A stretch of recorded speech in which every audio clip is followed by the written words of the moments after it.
Bismillahirrahmanirrahim. Assalamualaikum warahmatullahi wabarakatuh. Hari ini MPD Menyapa kembali akan membahas sesuatu yang menarik, teman-teman. Karena di sini kita akan membahas salah satu makanan yang sering kita jumpai dalam kehidupan kita, yang sering kita makan.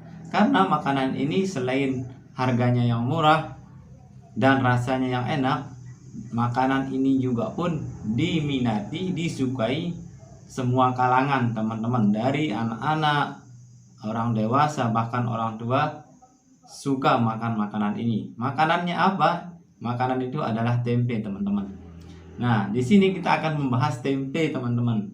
Menariknya yang kita bahas adalah layak nggak sih makanan tempe yang sudah busuk itu untuk dimakan? Aman nggak? Gitu. Kira-kira seperti itu ya, teman-teman. Nah, di sini kita akan bahas. Di sini kita akan jawab pertanyaan seperti itu, teman-teman.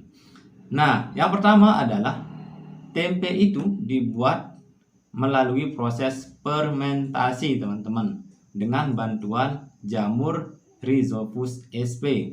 Nah, jamur inilah yang berperan aktif dalam proses fermentasi dalam pembuatan tempe.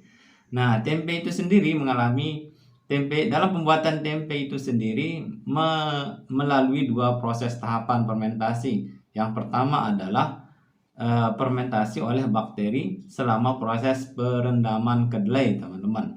Dan yang kedua adalah proses fermentasi oleh kadang atau jamur setelah diinokulasikan.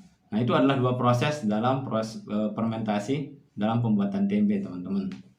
Nah, kalau kita berbicara fermentasi, teman-teman, dalam proses pembuatan tempe itu setidaknya fermentasinya itu harus sekitar 1-2 hari, teman-teman, dalam proses pembuatan tempe. Nah, tapi ketika sudah lewat 1-2 hari itu akan kita dapatkan tempe yang busuk karena dilihat dari warnanya yang sudah berubah dan baunya pun atau aromanya pun sudah berbeda, teman-teman.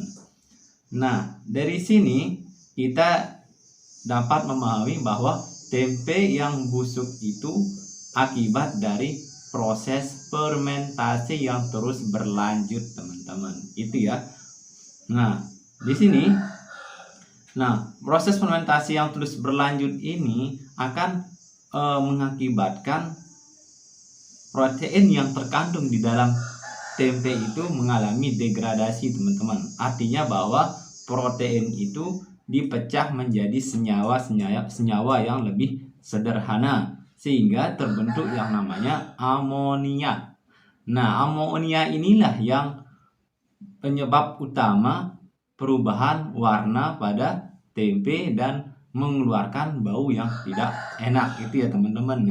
Nah, kita jawab pertanyaan yang tadi, teman-teman. Apakah aman nggak sih dikonsumsi tempe yang sudah busuk ini? Nah, penelitian membuktikan, teman-teman, ternyata tempe yang busuk itu tidak ditemukan sama sekali bakteri atau mikroba yang berbahaya untuk tubuh kita. Sehingga tempe yang busuk ini aman dikonsumsi, teman-teman. Tapi sebagai pecinta tempe, kita juga harus hati-hati dalam memilih tempe yang busuk yang masih layak dikonsumsi ya, teman-teman. Nanti jangan-jangan teman-teman karena saya bilang ada penelitian yang membolehkan memakan tempe yang busuk, terus tiba-tiba teman-teman bebas memilih tempe yang busuk semuanya bisa dimakan. Tidak ya, teman-teman. Tapi kita lihat dulu tempe yang seperti apa yang layak untuk dimakan. Nah, tempe yang layak dimakan, teman-teman, adalah tempe busuk yang layak dimakan, teman-teman. Yang kita lihat yang pertama adalah warnanya berubah, kemudian aromanya juga tidak enak. Tapi dia masih dalam keadaan masih dalam keadaan utuh, tidak berair dan tidak berlendir.